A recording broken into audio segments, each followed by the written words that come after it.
Giulio is a very friendly and charismatic guy who I had the honor to share the stage during the last edition. He's really passionate about video making, and thanks to that, he met a strong woman, Ivana. Today, he's going to tell you her fascinating story about a migration into a different culture. Are you curious? I will let him tell you the rest. Thank you.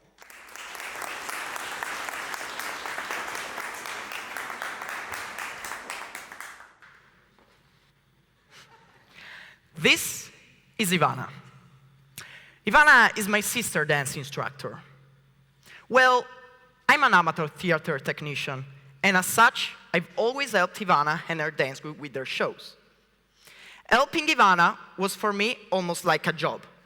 And like many jobs, I only care about what I produce, and not so much about who I produce it with.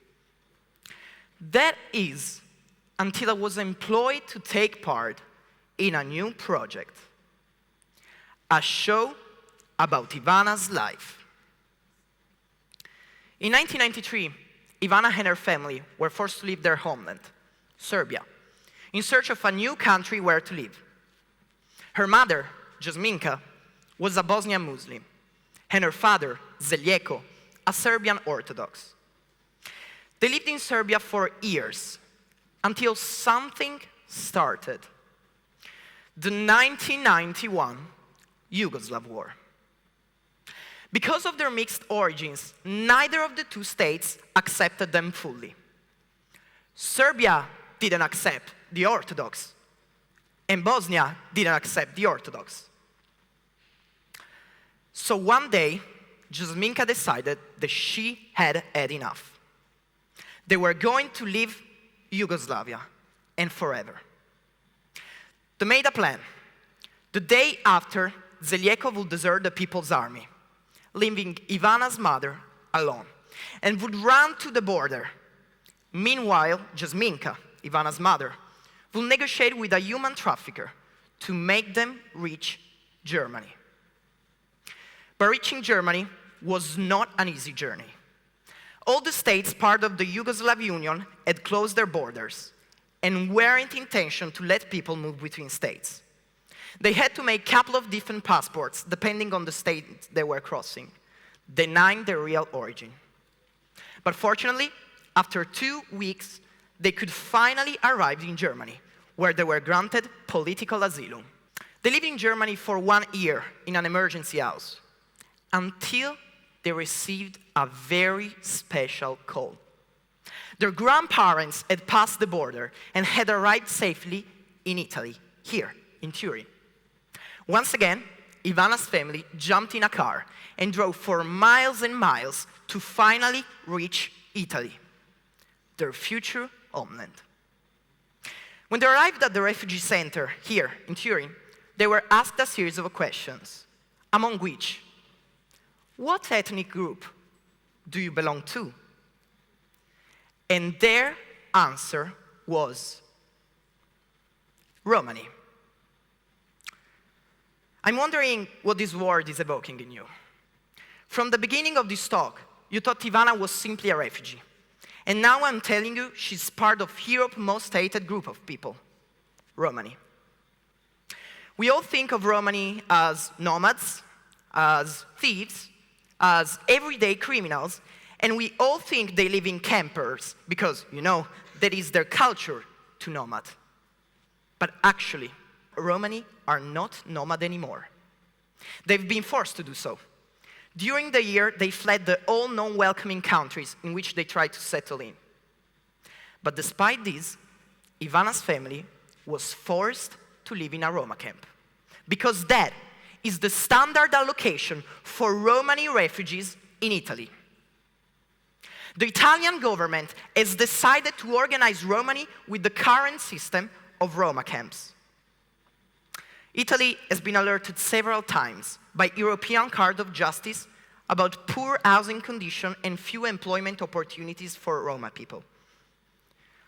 This is a photo of Ivana in a Roma camp here in Turin. Amnesty International has reported how Roma camps are not adequate solutions. They are often located in remote places where there are no services available, and housing is never adequate if it cuts off employment opportunities, healthcare services, and other social facilities. Because people who feel left out from the state are the most inclined to committing crimes. But what we have to know is that there is a large group of Roma students and workers who actually live in normal houses.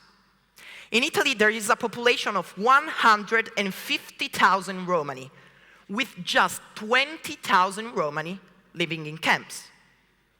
This means that only the 13% of Romani people here in Italy living in campers and in camps.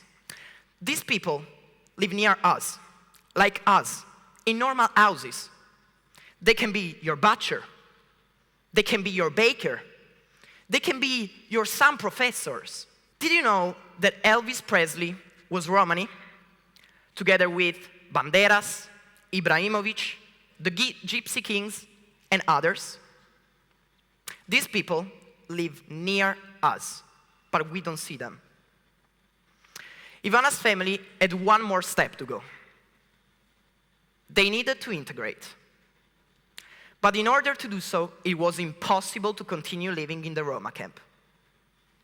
But for Romani people in Italy, it's often very difficult to rent apartments or get jobs. Because let's be honest, nobody wants to give a house or give a job to a nomad living in a camp. So there was just one way: denying their real origins. And so they did.